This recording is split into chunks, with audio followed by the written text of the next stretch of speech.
Okay, Lisa, check on Mr. Patterson and make sure you don't give him any more pain meds. He mentioned that addiction runs in the family. Bobby, please send that requisition for Mix Riley's blood work and scans. I need them done today. It could be urgent. And... Oh. I got it, Jay.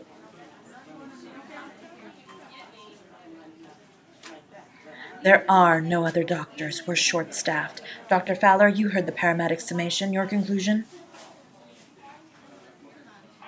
X-ray is right. Let's take a look. Clear?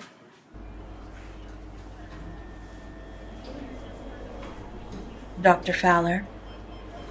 Breaks in the fibula here and here. Good. What kind of breaks? Clean, which means no need to reset. Correct. But the patient should also be checked for what? Lieutenant, you said yourself that we are nothing and no one to each other. I am very good at my job. I can teach and heal at the same time, even if it's you I'm healing. Now please, let Dr. Fowler answer my question before their clipboard finds itself snapped in half over your head. That's right. Head to CT to check for concussion and full-body X-rays to check for hairline fractures. Nicely done. Put in those requisition orders and order how much of morphine? Nurse, please note that the patient has opted out of painkillers. Yes, take them up to radiology. That's not necessary, Lieutenant. Dr. Fowler is more than capable of riding with you in an elevator. Fine. Dr. Fowler, I'm leaving you in Nurse J's hands. Obey whatever they tell you. They're the real people running this hospital. Nurses, I'll be taking this one upstairs. Please look after my intern. I'm leaving you in Nurse J's hands and the other nursing staff. Obey whatever they tell you. They're the real people running this hospital. Nurses, I'll be taking this one upstairs. Please look after my intern.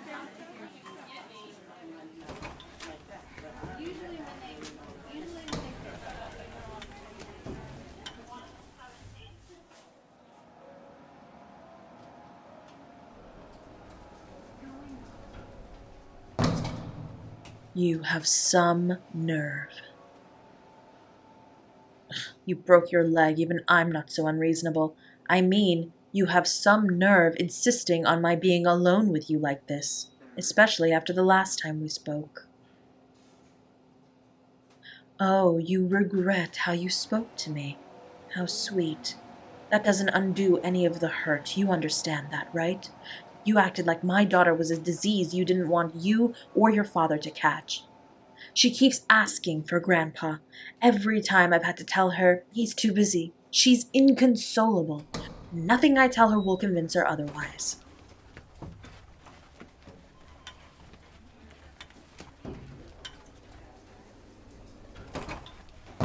I'm not surprised he's miserable. Your father loves Emmy so much. I have photos of Emmy sleeping on his chest. He was my designated babysitter while I was setting up my practice. Got him quite a bit of attention with the ladies in the long-term care home. Oh yeah, babies are a magnet. Just read single-parent romance novels. And yes, that is a thing.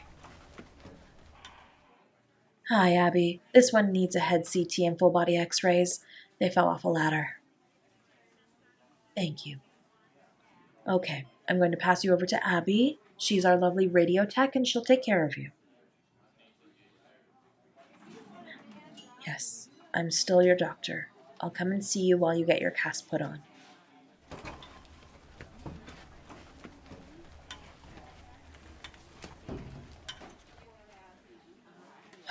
You are such a fucking soft touch, Serafina.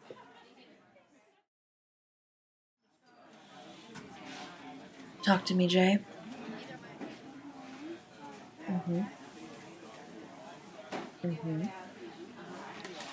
Right. You're sure? All right. Yeah, I'll go check in with them first. I might have to drive them home. They live in Pardes, and the only person who can come get them is their elderly father who can't drive. You could say that. It's complicated. We'll see. I'll be back. Blue. Excellent choice. Would you mind giving us a moment? Yes, you too, Dr. Fowler. I suppose they updated you on your aftercare? Good. But you're going to need someone to help take care of you and your father. You have a broken leg, and your father is elderly. Neither of you have the money to hire full-time care for the two of you. Plus, I know you'd rather pour salt in your eyes than reach out to your mother's family. You've told me some stories, and I'm inclined to agree with your assessment. Well, as much as it pains me to suggest this, I think it makes the most sense if I were looking after you both.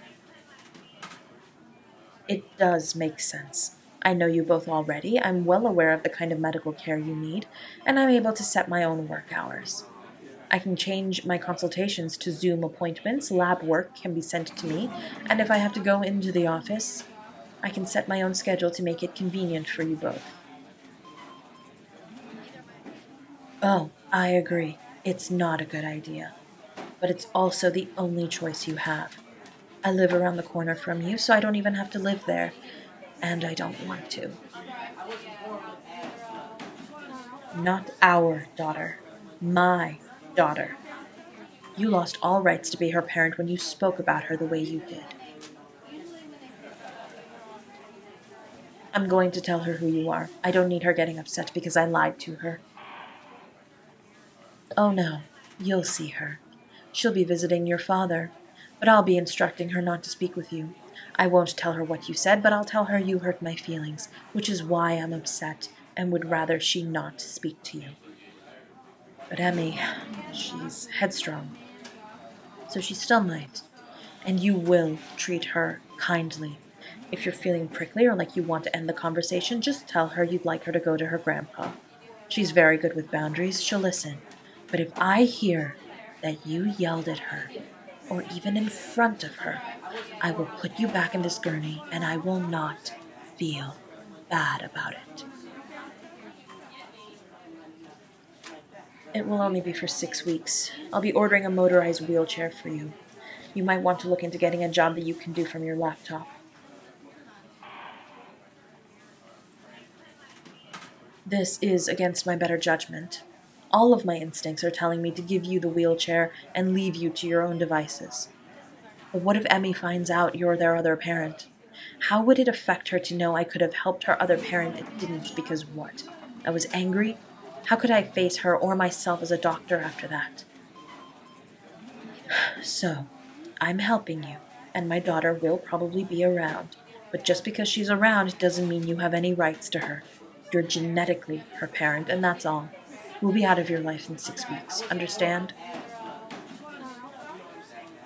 Good. We're going to keep you here until the cast sets, and I'll get the wheelchair sorted. Then I'll take you home. Have you forgotten? I'm a dragon lieutenant. I can fly us back. I can hold you in my claws. You'll be fine.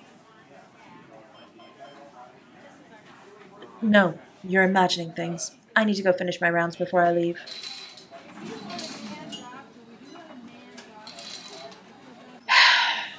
What's the chance that you'll all just pretend you didn't eavesdrop on my conversation?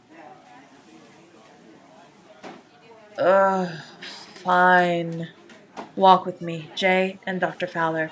You can gossip about it after I leave with the lieutenant. But am I wrong?